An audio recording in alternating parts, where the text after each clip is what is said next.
So this is the conclusion. Happened faster than I thought, or a lifetime with perspective, end of an era after all. So where do you go at the end of the road? Or what do you say when it's done? And how do I stand at the end of the show and say goodbye to everyone? Don't be sad because it's over. Be glad that you have something good. Good morning mga kababayan, ako si Sishan at ako ang anak na magsasak ng gala. Sasama ako kay Daddy kasi tapos na yung exam ko. Good morning mga kababayan, meron tayong special guest, di ba? Okay ba intro niya?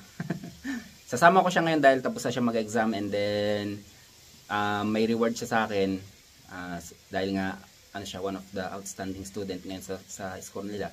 So reward ko. Actually meron talaga tayong lakad sana ngayon sa Iriga, naka-schedule, pero pinakancel ko.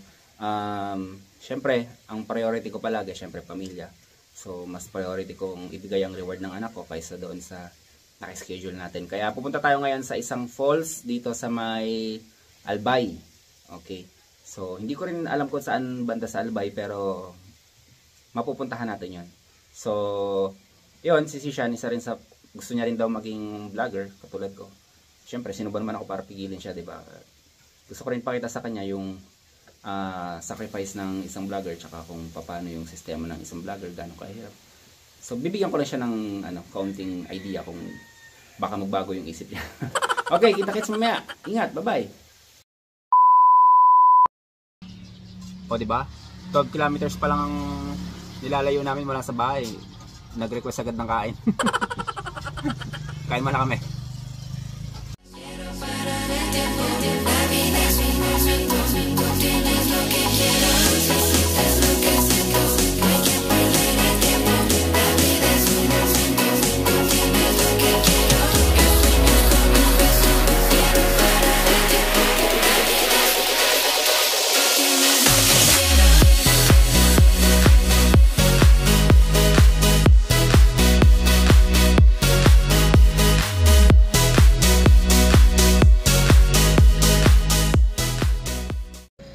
Kararating lang namin dito sa Barangay Misibis, Bugsukan Falls. Ito.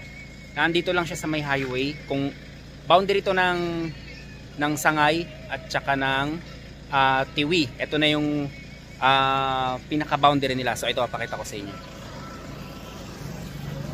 Etong way na to, galing to dun sa Partido area sa may Sangay kung saan nandun tayo nang galing. Tapos ito namang sa harapan natin. Ito na yung papuntang Tiwi. Papasok ngayon sa Albay, tapos dito tayo papasok ngayon dito sa ilalim. Yan, medyo hindi lang pansinin yung daanan kasi nga tingnan nyo, wala kang makikitang signboard, so didiretso lang tayo dito.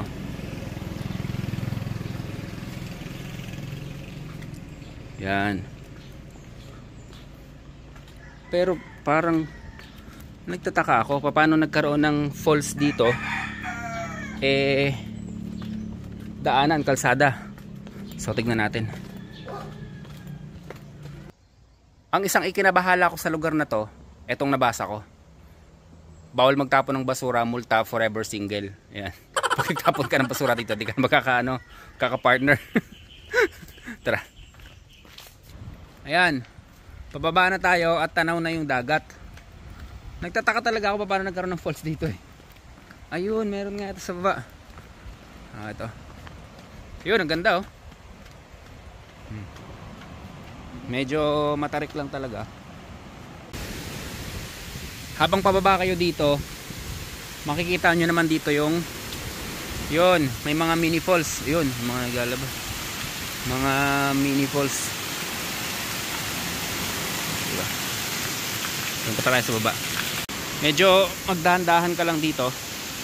Baka madulas. Medyo malalim-lalim ang babagsakan mo. Yan. Matarik. Kaya dapat dahan-dahan. Dahan-dahan lang siya. Okay, nakarating na tayo dito. So, may baba lang pala talaga. So kailangan mo lang sumagad ng baba. Ito, pakita ko sa inyo.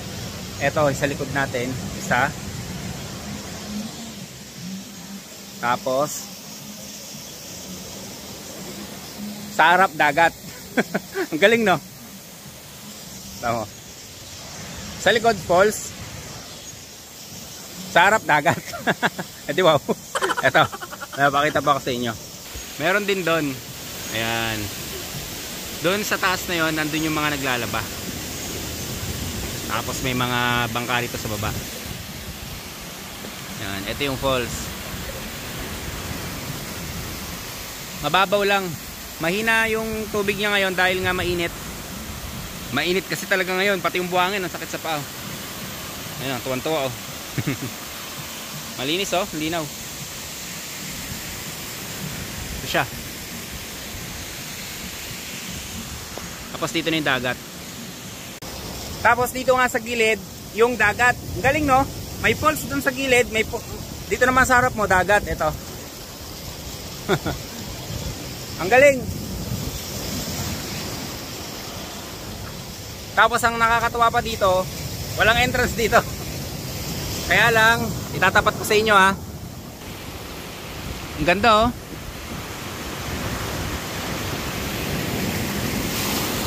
Sa parte na to mabato, pero okay yung pagkakamabato niya. Sementado. Meron siguro dating nakatayo dito. Yun, ang ganda. Malakas lang ang hampas ng alon.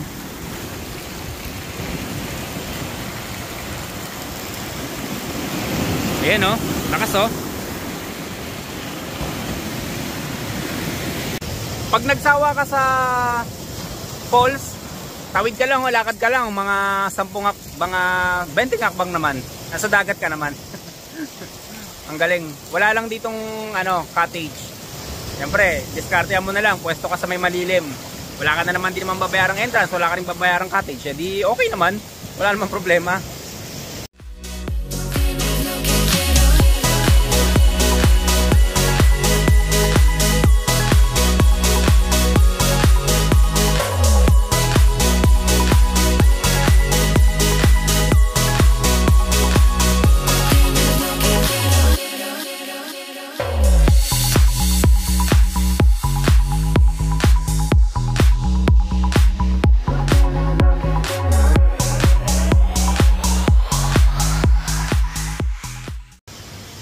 Sa 3 buwan na paggagala natin dito sa Bicol, paglilibot natin sa Bicol, ngayon lang ako nakakita na may falls at pagtapos sa harapan ay may dagat. Very unique, no? Very unique. Natutuwa talaga ako. Pero sa isang banda, nalungkot talaga ako. Alam niyo naman ako, 'di ba? Pag makakita nga lang ako ng may nagsulat sa gilid din na pangalan pinapansin ko na What more ito? Yan. Medyo dito ako nalungkot. Huwag natin ipakita, pangit Siguro dyan nila sinusunog yung mga basura. Hindi naman siguro basura to ng mga dayo Kasi tingin ko hindi basura ng mga dayo.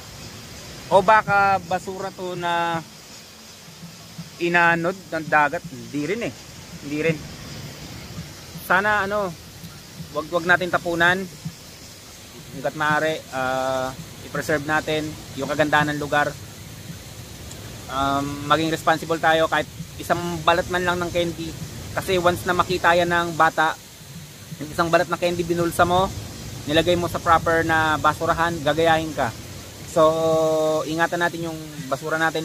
Ulit tayo sa basura. Ingatan kasi 100 years bago mag-melt yan, bago ma-disappear yan. Ganun katagal ang ng basura, yung mga plastic, ganun katagal bago sila ma-decompose. Siguro kung hindi natin pangangalagaan tong gantong lugar, ganto kagandang lugar, hayaan lang natin natapunan, baka hindi na to tumagal ng 10 years, mapulyot na to. Sana pangalagaan natin. Yan, meron pa doon Tapos dito dagat. Malaki potential ng lugar na to. Ganyan doon Ang ganda Malaki ang potential ng lugar na to ma-develop kung may mamumuhunan lang dito sa gawing resort. Ningal na naman ako. Mukhang kailangan ko na mag-diet. Umakit ako. May pinag-akitan ako.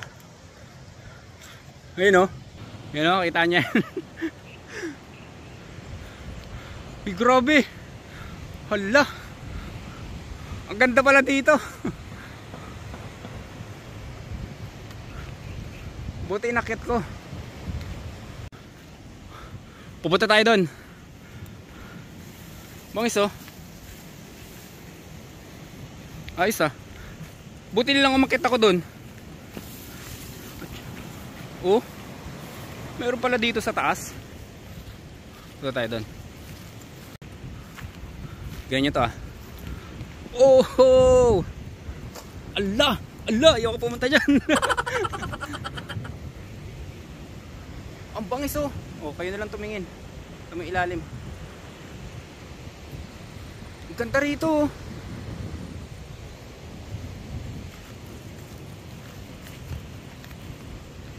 Bangin eh oh. Bangin oh. Bangin oh. Huwag nagkamali ka dyan. Goodbye. Yan. Yun, ang galing dito. Tingnan nyo. Ayun. Oy, astig. Ayun. Oh. Ayun. Ha? Tinatalon lang dyan. Ayoko tumalon. Dito lang ako. Ayun oh. Ito pa. Ang galing dito. Pagtapos niyang maligo sa dagat or sa ilog, walang problema sa tubig. Of course, walang problema sa tubig. Ayan oh. Unlimited yan. Tapos meron ditong kubo. Yung kubo. Oh, di ba? Wala namang bayad. Punta kayo dito oh. Walang entrance. Wala kayong babayarang cottage. Hanap na lang kayo ng pwesto nyo. Dito, pwede naman dito. Ganda, maganda. Ito, pakita ko yung harapan ha. Ayan oh. Oh, lakas nga lang ng alon yun nandun. Oh, may mga doon. Mga tropa nagiinom. Mga din siguro. Mga naliligo. Ayan, tapos dito banda. Ayun, may tao dun oh. Dadan. Ayun oh. Ginagawa mo dyan. Ayan. Oh, diba? Maganda rito. Maganda. Kung ako sa inyo, kung tight yung budget nyo, maliit lang yung budget, tipong panggas lang, pwede to. Kasi dalawa eh, may falls, may dagat. Ano pang hanapin mo? Walang entrance, walang cottage, hanap ka na lang mapwestuhan mo rito, di ba? Dala na lang kayo ng portable nyo, yung pwedeng paglutuan. Yun, pwede rin naman diskarte kung pupunta kayo rito. Kung ayaw nyo magbayad ng resort, punta kayo sa gilid-gilid ng dagat. Magaganda ang dagat dito. So yun lang naman ang hinihiling ko. Sana na-enjoy nyo yung video natin. Sana sa tuwing sasama kayo sa akin, na-enjoy nyo yung video natin, nare-relax kayo. Yun lang naman ang gusto ko mangyari, na ma-relax kayo, maging okay kayo. So siguro hanggang dito na lang yung video natin. Kita-kits ulit sa susunod na video. Sa mga solid dyan na nanonood, solid na mga nag-share, nagla-like ng video natin, nagko-comment, maraming salamat sa inyo. Dahil sa inyo, tuloy-tuloy yung paggagawa natin ng video. Salamat din sa mga tumatangkilik ng mga herbal natin. So thank you sa mga solid at sa mga tahimik lang na nanonood sa atin sa YouTube, mga followers natin sa YouTube, subscribers sa YouTube. Maraming salamat sa inyo. Ako si Chance at ako magsasakang gala.